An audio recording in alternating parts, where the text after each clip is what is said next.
자, 다음 문제 보겠습니다. 임의 형상의 도선에 전류 I가 흐를 때 거리 R만큼 떨어진 점에서의 자기의 세기 H를 구하는 비호사바라 법칙. 비호사바라 법칙은 임의 형상이 할 수 있으니까 되게 임의 형상 나오고 비호사바라 나올 수 있습니다. 법칙에서 자기의 세기 H가 거리와의 관계 R제곱에 반비례하는 겁니다. 이건 비호사바라 법칙이 어떻게 생겼는가 물어보는 거죠. 저는 간단합니다. dB가 4파이분의 μ0 I R 제곱분의 dl R 이렇게 됩니다. 이와 같이 그렇기 때문에 거리의 제곱에 반비례합니다. 아주 간단한 문제 되겠습니다. 그렇지만은 유의할 것은 단위는 원미터입니다. 왜 그러냐? 여기 길이가 하나 더 있어요. 위에 도선의 길이입니다. 이건 도선의 길이. 그렇기 때문에 단위는 미터분의 1이라는 거.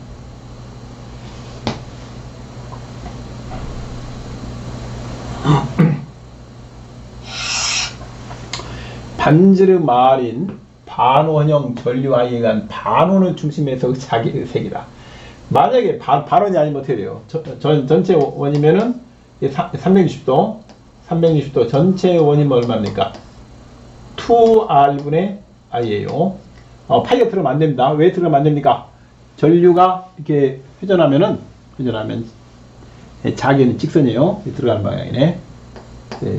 휘어지지 않기 때문에 안 됩니다. 절반만 딱 영향을 미치는 거다. 곱하기 2분의 1이에요. 4분의 I입니다. 4분의. 만일에 절반이 아니고 4분의 1만 있다. 4분의 1. 요만큼만 있다. 그러면 이제 여기다 4분의 1이다. 그러면 2R분의 I 곱하기 4분의 1 하면 됩니다. 그 다음에 또 얼마 했다. 그건 각도 그때그때 봐서 만약에 3분의 2파이다. 그러면 또 곱하면 됩니다. 문제는 얼마인지 많이 낼 수가 있어요. 그래서 4분의 I다. 아주 기본적인 문제가 되겠습니다.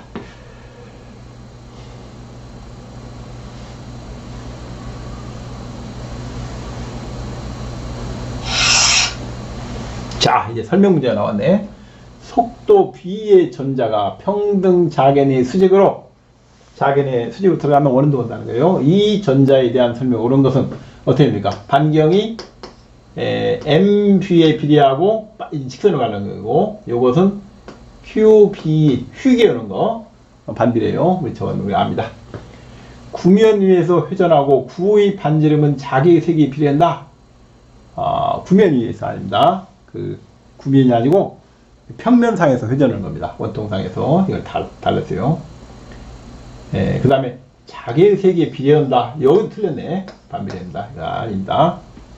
원운동을 하고 원의 반지름은 자기의 세기에 비례한다. 틀렸어요.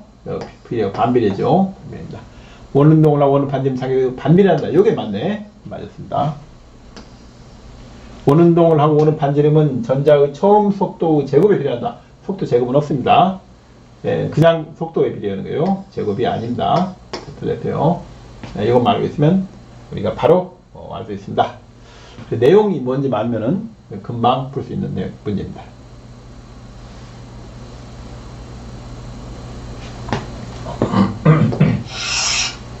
다음으로 하겠습니다. 평등 차계와 직각 방향으로 앞에 문제가 또 나와요. 그러니까 이게 문제를 보면은 이 출제하시는 교수님들이 낼 문제가 없다, 새로운 낼 문제가 없다는 말이 일리가 있어요. 계속 같은 문제를 가지고 약간만 손을 봐서 내고 또 내고 하는 겁니다. 그래서 문제만 이해하면은 약간 바꾸는 것은 같은 문제나 마찬가지입니다. 아주 쉽게 해결할 수 있어요. 평등자와 직각 방향으로 일정한 속도로 발사된 전자 원운동과 설명으로 옳은 것은 기본적인 거예요. 원의 반경이 QBMV입니다. 일단 요거 가지고 시작합니다. 플레밍 오른손 법칙이 왼손 법칙이지. 로렌츠 힘은 틀렸네. 힘과 원심력의 평행 운동이다. 원심력은 틀립니다. 이건 평이 아니에요. 원심력은 가상의 힘입니다. 그렇기 때문에 아닙니다. 이렇게 나오면 틀려요. 원의 반지름은 전자의 발사 속도와 전개의 세기 곱에 반비례한다. 아니죠. 뭡니까? 발사 속도에 비례하고 갑자기 전개가 왜 나옵니까? 자개가 나와야지. 그건 일단 이상해. 일부러 정결하고 썼는지 아니면은 자기를 쓴다는 것이 실수가 있는지 모르겠습니다. 속도에는 비례하는데 자에게는 반비례합니다. 그 다음에 전자의 원운동 주기는 전자의 발사 속도와 무관하다. 좋은 문제입니다. 주기라는 게 뭐예요? 주기라는 게, 이 속력이라는 게 뭡니까? 속력이라는 것이 한 바퀴 도는 게 주기예요. 2πr. 한 바퀴 도는 원운동을 t로 나누는 게 속력입니다. 이 바꿔봐요. 어떻게 되는가? 그러면은 qb분의 m v 얼마입니까? t분의 2πr. 이야, 반경이 없어지는구나. 반경이 동시에 없어집니다. 그러면 t가 뭐가 됩니까? qb분의 2πm이 되는 겁니다. m이 되는 거죠. 전자 원운동 주기는 발사 속도에 무관하다. 속도 없어요. 속도 없습니다. 맞는 겁니다. 무관하다. 이거 맞다. 이겁니다. 맞아요. 그 다음에 전자의 원운동의 주파수 F분의 1입니다. 역수가 아니에요. 위에 같은 문제입니다. 전자의 질량에 비례한다. 그렇지 않죠. F는 2πm분의 QB니까 비례가 아니고 반비례입니다. 반비례예요. 반비례. 요게 틀렸습니다. 그래서 전자의 원운동 주기는 전자의 발사 속도에 속도 없습니다. 무관하다. 그걸 알 수 있습니다.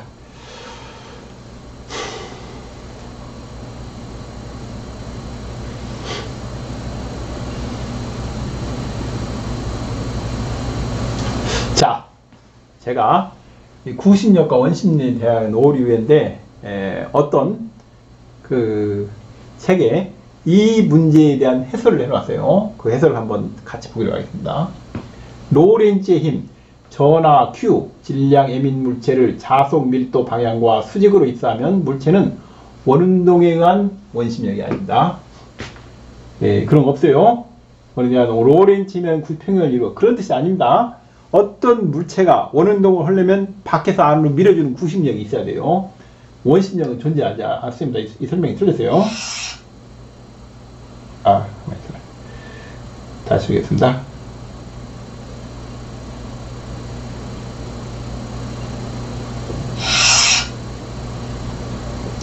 원운동의 원심력가 틀렸습니다.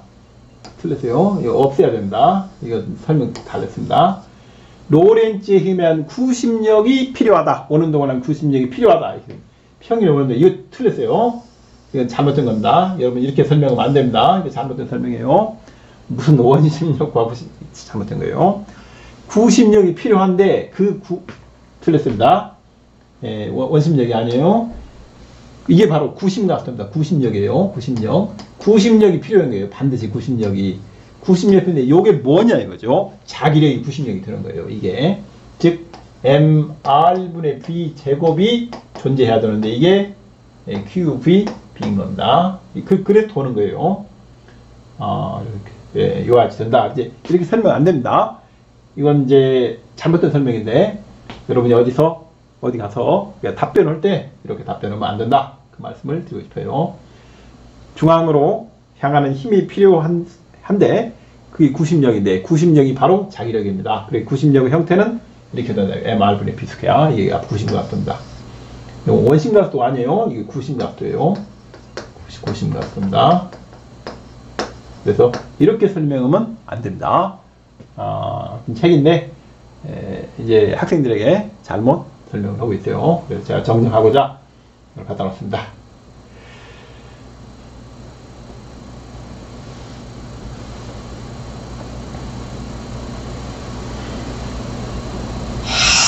드디어 이제 어려운 문제가 나왔습니다. 이런 문제 나오면 이제 어려워요.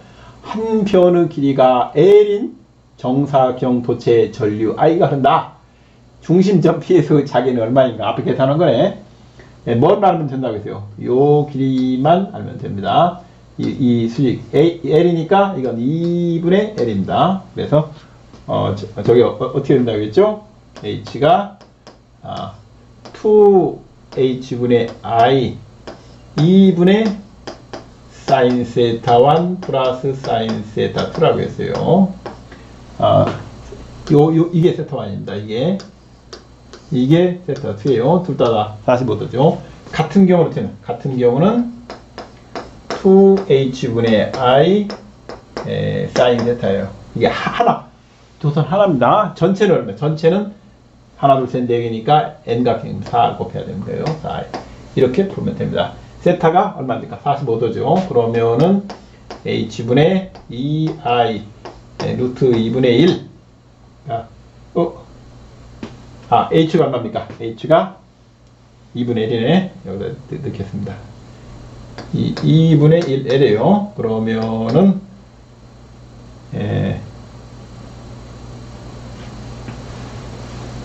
파이가 빠졌습니다. 죄송합니다. 2파이 h예요. 2파이 h. 여기가 2파이 h입니다. h입니다.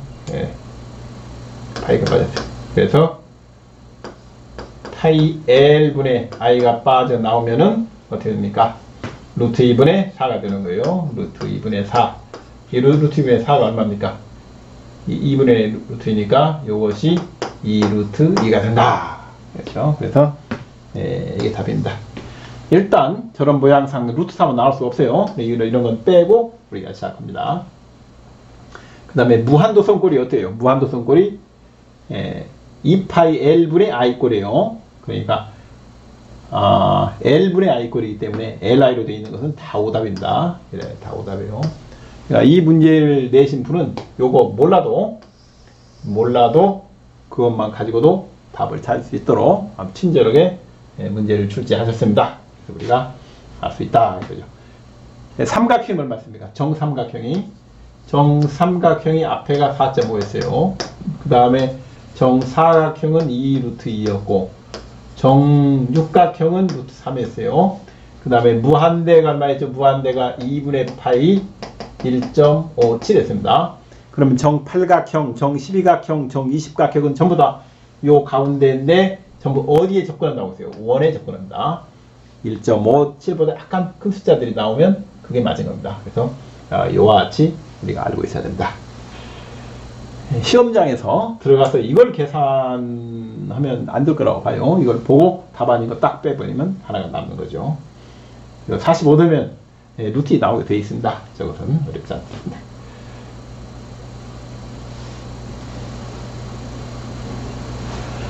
자, 이 문제 이제 그림도 없네. 한 변의 길이가 4m인 정사각형 루프에 1A 전류가 흐를 때 중심점에서 자석 밀도는 얼마인가? h가 얼마입니까? 2 루트 2 파이 a분의 i예요. h가 압니다. 그런데 b를 물어봤어요. b는 정사각형 루프의 공개입니다. 뮤 제로 h니까 2 루트 2 파이 a분의 i입니다. 뮤 제로가 4 파이 곱하기 10의 마이너스 7승 곱하기 2 루트 2 곱하기 전류가 1A하고 파이 곱하기 a가 얼마입니까? 한 변의 4다. 4네. 그러면 얼마입니까? 야, 여기 잘 되어 있습니다. 4파이가 없어지네요. 4파이가 없어집니다. 루트 2가 1.414니까 2 루트 2면 2.828, 2.83이네. 2.83. 아, 저기 있습니다. 친절하게 여기 있습니다. 1번이 답이다. 여기 알 수 있습니다. 여러분 직접 해보셔야 됩니다. 여러분 직접 쓰고 계산기로 확인해 주시기 바랍니다.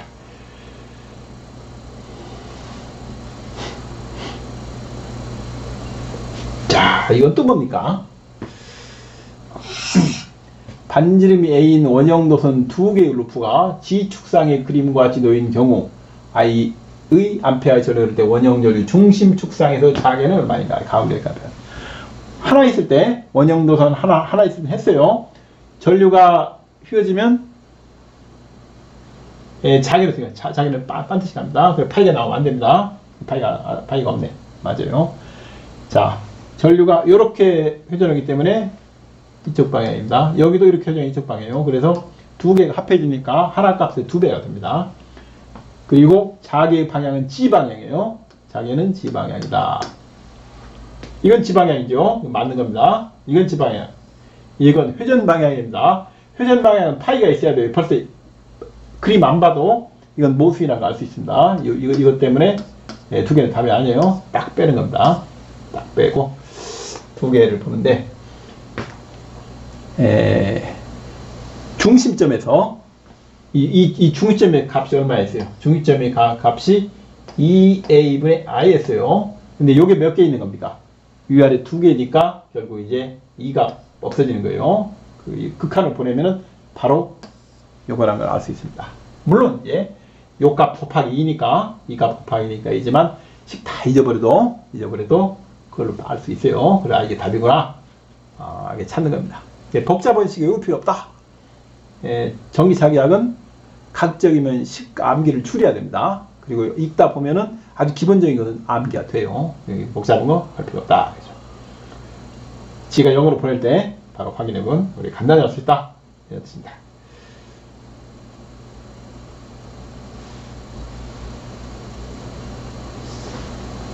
자, 앞에 이 코일 두 개를 평행하게 놓고 전류를 흐르는 게 같은 방향으로 흐르는 다른 방향으로 전류를 흐른다. 그걸 우리가 뭐라고 하냐? 헬름홀츠 코일이라고 합니다. 헬름홀츠 코일이라고 해요. 뭐에 쓰느냐? 이겁니다. 균일한 차장을 구하고 싶어요. 균일한 차장. 그럴 때는 코일을 두 개를 놓고 같은 방향으로 전류를 흐릅니다. 같은 방향으로 전류면 앞에 것처럼 그러면은 두 개 합쳐져 가지고 중앙에 평탄은 104이니까 평탄한 자개가 생겨요. 평탄한 자석 밀도가 요 안에 요 내부에 아주 평탄한 일정은 균일한 방향, 균일한 크기의 자개가 생기는 거죠. 그래서 콘스탄트 헌 자개를 얻고 싶다. 4승밀도 얻고 싶다 할 때 요와 같이 겁니다. 계산을 맞추면 돼요. 거리를 조정해가지고 전류 조정하면은 요 내부에 아주 그 일정한 크기의 균일한 자장을 이제 만들 수 있습니다. 만약에 전류를 반대로 흐릅니다. 이것도 쓸모가 있어요. 반대로 흐르면 어떤 일이 벌어지냐. 캔슬 돼가지고 중앙에 자개가 0이 됩니다. 자개가 다 없어요. 그럼 이건 뭐에 쓰느냐? 이건 뭐에 쓰냐면 디가우싱이라고 해요. 디가우싱이 뭐예요? 자장을 없애는 거예요.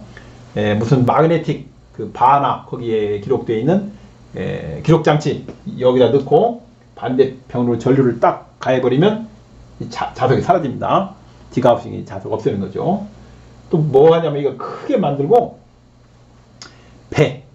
배가 오래 지나면은 파도가 배에 계속 부딪히면서 배에 잔류자기가 생겨요. 배에 잔류자기가 쌓이면은 어떤 일이 벌어지느냐. 이 기계들이 오차를 보입니다. 예를 들면 해군 함정 같은 경우 포를 쏘거나 미사일을 쏘는데 그게 약간 틀어지는 거예요. 그래서 해군 함정 같은 경우는 큰 코일을 놓고 가운데에 놓은 다음에 반대로 전류해가지고 디가우싱 작업합니다. 정밀도를 요하는 그런 경우이기 때문에 그러면 싹 없어져요. 없습니다. 자동차도 마찬가지입니다. 자동차도 오래되고 바람도 많고 비도 많으면 안에 잔류자기가 생겨가지고 계기가 오작동하는 경우가 있어요. 급발진을 한다든가 이런 경우도 디가우싱을 해주면은 초기화될 수 있어요. 잔류자기를 다 없애는 거죠. 반대 방향으로 전류를 딱 흐른 다음에 여기에 자동차를 놓고 반대 방향으로 딱 전류 흐르면 여기 디가우싱이 돼서 잔류자기 딱 없어지는 겁니다. 이런 것들을 우리가 할 수 있어요. 그래서 코일 두 개 가지고 여러 가지 일을 할 수 있습니다. 우리가 헬름홀츠 코일이라 이렇게 얘기를 해요. 그래서 제가 한번 가져와 봤습니다.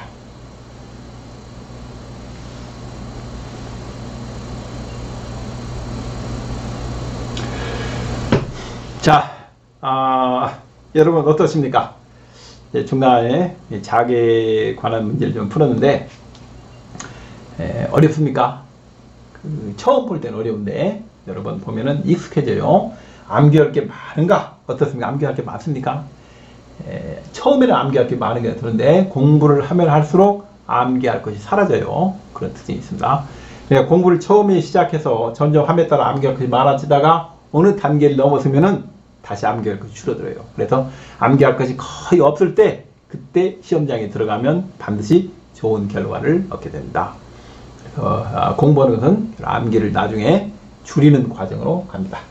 잠시 쉬었다가 계속 강의를 진행하도록 하겠습니다. 여러분 3장 제3부 자기의 세상을 이어서 진행하도록 하겠습니다.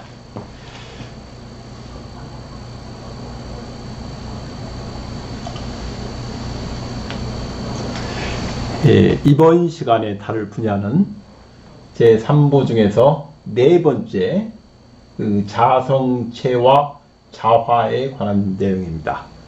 또한 이 경계면 연속조건을 다루도록 하겠습니다.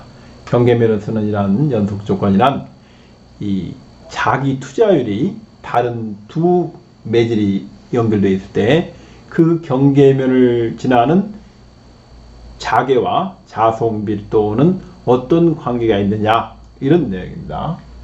저것은 유전체와 분극, 우리가 분극을 편극이라고도 합니다. 그 다음에 전계와 전속 밀도의 그 경계면 연속 조건과 그 1대1 대응이 되는 것이라고 보도 됩니다.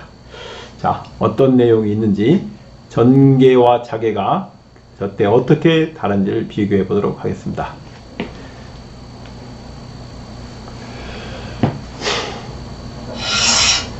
자성체와 자화입니다. 우리가 여기 나오는 것이 항상 강자성체, 상자성체, 반자성체의 세 가지입니다. 강자성체는 우리가 페로매그네틱이라고 하고, 상자성체는 책에 따라서는 연자성체라고 하기도 합니다. 파라마그네틱. 그 다음에 반자성체는 또 책에 따라서는 역자성체라고 합니다. 다이어 마그네틱이 됩니다. 강자성체는 강하게 이제 자석과 강하게 반응을 하고, 그 다음에 그러니까 자석에 저걸 자성체 물질을 붙였다가 떼도 그 잔류 자기가 남아 있습니다. 그런 물질 우리가 강자성체라고 하는데, 영구자석을 만들 때는 당연히 강자성체를 씁니다. 제일 잘 알려진 것처럼 세 가지입니다. 철, 니켈, 코발트 세 가지인데, 저는 비유전율이 1보다 아주 큽니다. 1보다 아주 크다는 얘기가 도대체 얼마입니까? 10입니까? 100입니까?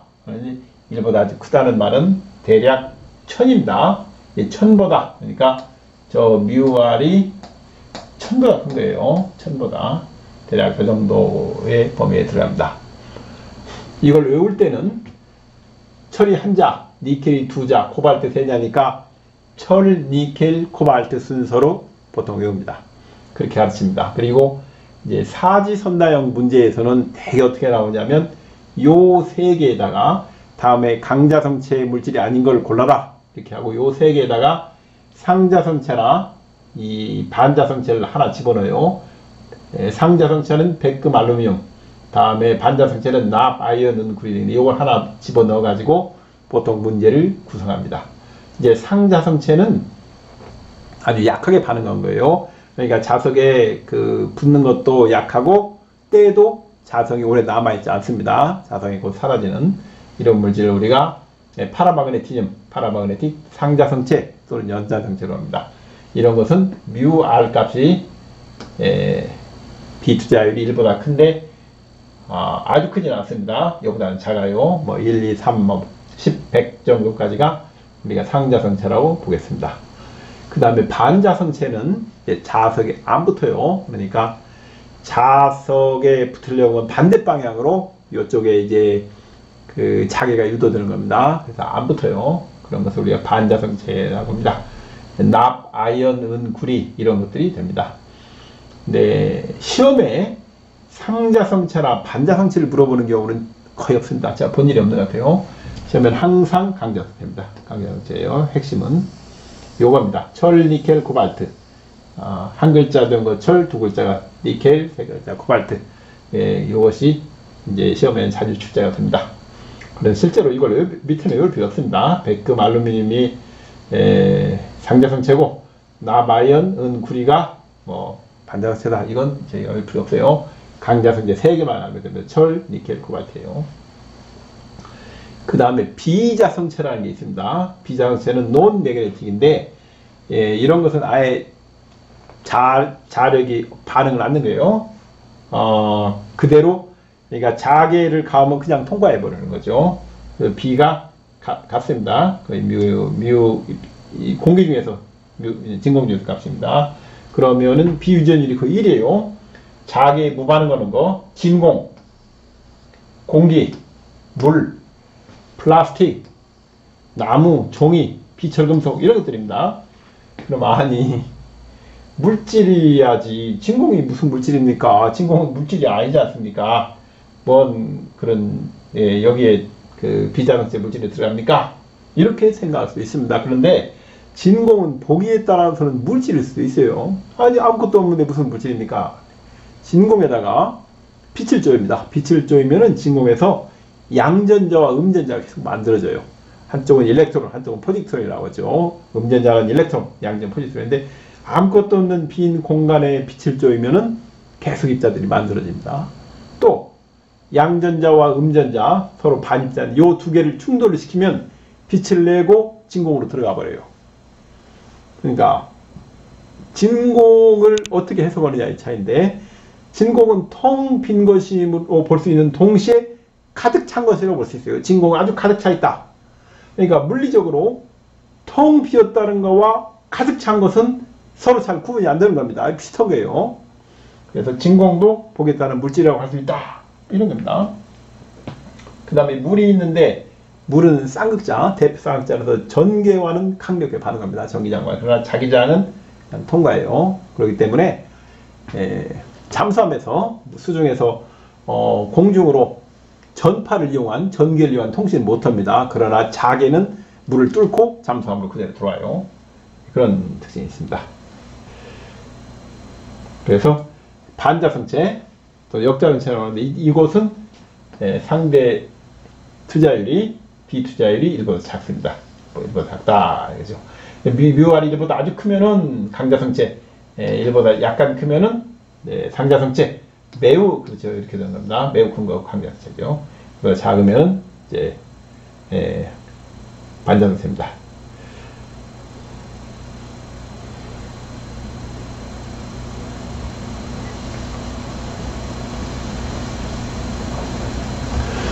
수중통신에 대해서 제가 잠깐 이제 재미로 한번 적어봤습니다. 이 물속에서 전기를 이용한 통신은 불가능하다. 기존의 통신이 불가능합니다. 물속에서는 전파 통신이 안 돼요. 깊이 못 들어갑니다. 수면까지밖에 안 들어가요. 약간. 그래서 잠수함이 통신을 하기 위해서는 수면 가까이 올라와야 됩니다. 깊은 물속에서는 불가능해요. 물 가까이 올라와야 이제 아주 저주파가 깊이 들어가니까 통해서 통신을 할 수가 있어요. 이것은 수중 드론의 문제를 가질 겁니다. 우리가 유튜브에서 수공 드론이죠. 물과 공기를 왔다 갔다 하는 드론을 검색해 보면은 실험하는 게 있습니다. 수영장에서 드론이 수영장에서 물속으로 공기 중으로 왔다 갔다 하는데 이제 문제는 무선이 아니고 유선 드론이에요. 유선 드론이기 때문에 별 실용성은 없는 거죠. 그 문제가 물속으로 들어가면은 전파에 의한 그 통신이 안 됩니다. 두절되기 때문에 드론은 한계입니다. 그래서 수중 드론은 어떻게 만들어야 되냐면 주기적으로 물 가까이, 수면 가까이로 올라오게 해야 됩니다. 올라왔을 때 명령을 받아서 다시 일을 수행하고 올라왔을 때 수행하고 이제 그런 식으로 돼야 됩니다. 그 다음에 바다 가운데에서는 배수 휴대전화가 안 됩니다. 배수 휴대전화가 안 돼요. 무전은 되죠. 무전은 됩니다. 항해사나 기관사를 해서 먼 바다를 나가는 경우에 한 3개월 정도 휴대전화가 안 됩니다. 이런 얘기를 하면, 저는 3일만 휴대전화가 안 되는 세상에도 살 수 없습니다. 어떻게 3달이나 휴대전화가 안 되는 데를 살 수 있습니까? 이렇게 말씀하시는 분도 있는데, 가면 또 적응합니다. 3달 동안 휴대전화 없어도 또 적응해요. 거기 들어가면 인간의 적응 능력은 다 그런 능력이 있습니다. 물속에서는 어떻게 통신하느냐? 수중에서는 소리로 통신합니다. 그 이유가 물이 아주 소리가 잘 통해요. 공기 중보다 4, 5배 빠르고 아주 4, 5배까지 멀리 가요. 멀리 갑니다. 그래서 물속은 어느 정도 소리가 잘 통하냐면 두 척의 잠수함이 있습니다. 공기 중에서 만약에 잠수함이 나와 있으면 이쪽 잠수함에서 저쪽 잠수함을 불러도 소리가 통과가 안 돼요. 그래 물속으로 들어가면 물이 양쪽을 연결하기 때문에 이쪽 잠수함에서 노래를 부르면 저쪽 잠수함에 들립니다. 그래서 잠수함에서 근무하는 해군은 이 신발이 다릅니다. 고무신 같은 걸 신고 있어요. 그렇지 않으면 상대편에 들릴 정도가 되기 때문에 그렇습니다. 그래서 이제 앞으로 수중통신에서 소나와 음향장 기술이라고 썼는데 어떤 거냐면 현대의 소나는 우리가 악어 소나입니다. 악어.